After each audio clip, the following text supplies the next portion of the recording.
Jon Jones. I don't want him to go. I don't want him to go. I don't want him to retire. And Jon's been training with Gordon Ryan. And they both spoken about the workouts. And they even put a little clip out and let us see it. And I wish they would put more. Like, it wouldn't matter if Jon's tapping Gordon or Gordon's tapping Jon. For me, that doesn't matter. It's a workout. But that isn't true for other people, particularly in the jiu-jitsu community. If Gordon Ryan was to tap out, even in practice, the jiu-jitsu community would make this huge thing about it. They would never understand that was just two guys and they were working hard and he found this position and to protect himself, he did, and then you go into the next guy. They just don't get it. So I would understand that from Gordon's standpoint, but Jon clarified a little bit over the weekend, said I had a big, hot piece of humble pie, which is kind of like a G-rated, like that's a little bit of a nerdy tweet. Right, for the guy that was suspended for blowing coke, for him to put out that he had a fictitious piece of humble pie, like, it was just a little nerdy for me, I must tell you. Like, the coke was too extreme, but the humble pie, can we get somewhere in the middle here? Now, I bring up Gordon because after Jon has said these things, they interviewed Gordon, and both of these guys are pretty tight-lipped about those workouts, and they should be. I'm just sharing. If there was a longer video, I'd love to see it. Like, that is really a dream sparring session for a guy like me. But I love to watch two big guys. I love to watch. I was on vacation in San Diego and get a call that TJ Dillashaw going to do a round-robin workout. It's going to be TJ Dillashaw, Juan Archuleta, and Brian Ortega. I was on vacation. And my wife's like, oh, you got to go. She's like, I'll watch the kids for a little bit. An hour. I got a snack. I'm on the sidelines. My partner Ryan shows up. We just sat and watched it, right? I mean, think of that for a pay-per-view. It's right in front of me. Right in front of me. Awesome. I like that kind of stuff. Gordon, speaking on Jon, said that Jon is getting ready to retire after this fight. Now, that's a really big deal. It's a really big deal because that would have been a private conversation. And if Jon is speaking that way to his inner circle, it matters. You've got a presidential election coming up. You got primary season. If a candidate hadn't told us the world yet they were retiring, but they went to their team. They went to their team and said, I'm going to resign this campaign. That team would be gone. He wouldn't wake up tomorrow and it's him and his team going on with interviews. And next week we're going to see this thing through and get a little bit more attention. No, they would be gone. They would go get jobs elsewhere. So if Jon is telling Gordon, who's a training partner, Gordon's going to go, okay, great. If I'm looking to keep training with MMA guys, particularly big name ones, I now need to go get my resume out there and find somebody else because I can't be hitched to this wagon for much longer. It's a big deal. And Jon knows that. He understands that. If he's putting that word out to his coaches, wouldn't matter if it's his mitt coach that's getting $100 an hour. Wouldn't make a bit of difference. That guy still needs somebody to fill that void. It would just add to the credibility of it. That's my concern. It would add to the credibility that Jon really does plan to retire. I don't want him to go. And there's going to be talk that Jon left because he was scared of the next era fighter. In this case, it would be the number one contender, Sergey Pavlich. He's too scared to fight him, and that's why he's going to leave. Now, that's not unique to Jon. Jon will feel as though that's unfair, and look at all of the guys I beat. He'll feel that way. The reason I know that will happen is there's never been a great champion in history, and that includes boxing, to leave and then not have people say that. They tried to do it with Floyd. So Floyd just said, no, screw it, I'll do it. And that was with Canelo Alvarez. Floyd's going to retire. He's going to leave because it's Canelo's turn. And Floyd said, you know what? I am going to leave and do all those things. I could put 10 rounds aside for this 21-year-old kid. And went up and chopped him up. I'm just sharing with you. Everybody goes through it. Klitschko went through it. Tyson went through it. Sugar Ray Leonard went through it. Everybody that steps aside. Khabib went through it.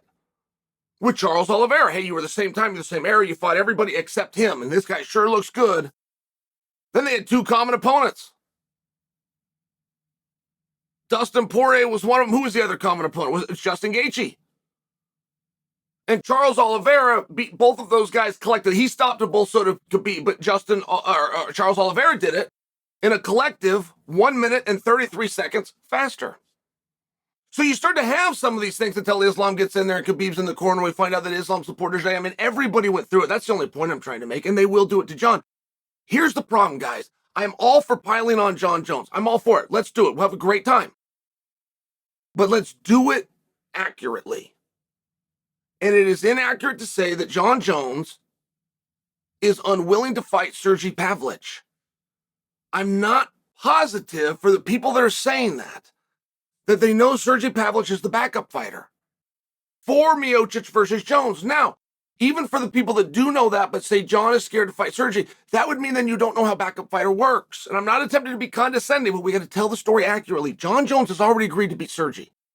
Now, I share with you guys behind the scenes, when the UFC wasn't sure they could get Stipe to the match, they went to Jon with a feeler. If we can't get him, this is who we're going to. Do you understand? Jon said, yes, that's an acceptance of the fight. Yes, I'm planning on Stipe, exhaust all those options. They did. They started to exhaust all those options, and they got Stipe. But now you have Sergey as the backup fighter, which doesn't mean that you just call Sergey Pavlich and you insert him and say, hey, will you be ready to fight one of these guys on short notice? Possibly even 24 hours or less. That's only one piece of it. You then check in with Stipe. Hey, if something happened with Jon, this is the backup guy. Do you understand? Yes. You call Jon. Hey, this is the backup guy. Do you understand what that means? Yes. That's an acceptance. So Jon has already two different ways. One in front of you guys, and the other one I shared with you that was private. He's already accepted the fight with Sergey Pavlich. So if Jon really were to retire, and if he really is telling Gordon, if he really is telling his inner circle, I don't want that to happen. But there's so many things. If you plant it, it can grow. And Dana White was the first. He specifically was referring to Stipe Miocic. The first time Dana ever used the word retirement and this fight at Madison Square Garden. Win or lose, I don't believe we'll see Stipe again. He either goes out on top or he understands that his better days are behind him and this will be the biggest opportunity he gets and he will be gone. And that seems like a reasonable guess. It was nothing more than that. Dana wasn't saying I had an inside conversation or even that I wouldn't welcome him back. He just made a guess and make a conversation.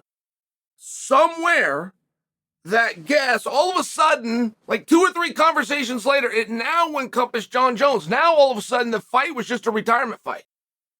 Both guys, final walk. The most decorated heavyweight ever in Stipe, the greatest fighter ever in Jon. Retirement match. And I don't mind that. I don't love that from a marketing standpoint. I've seen it done before. I think it's a good hook. I don't mind the Battle Royal. I don't mind the Coal Miner's Glove match. I don't mind when you bring in the steel cage. I don't mind a tag team match. It's a hook. I'm just sharing for you. It's not even better than a hair match. Like, you get 2 guys, and whoever loses is going to get his head shaved. Like, there's something there. It's a gimmick, sure. Jake the Snake Roberts. If I pin you, I'm going to cover you in a python snake named Damien. Like, there's something there. But I just didn't love the idea of the retirement match because I don't know what you do with it. Do you run it back as soon as it's over? Because if you do, you now let the audience know that I use this as a marketing angle. If you don't run it back and a guy starts to believe into it, what do you do then? Do you let him sit on the belt for 11 months? Because Jon would do that without question. It would not make it. Jon would lose no sleep whatsoever over that.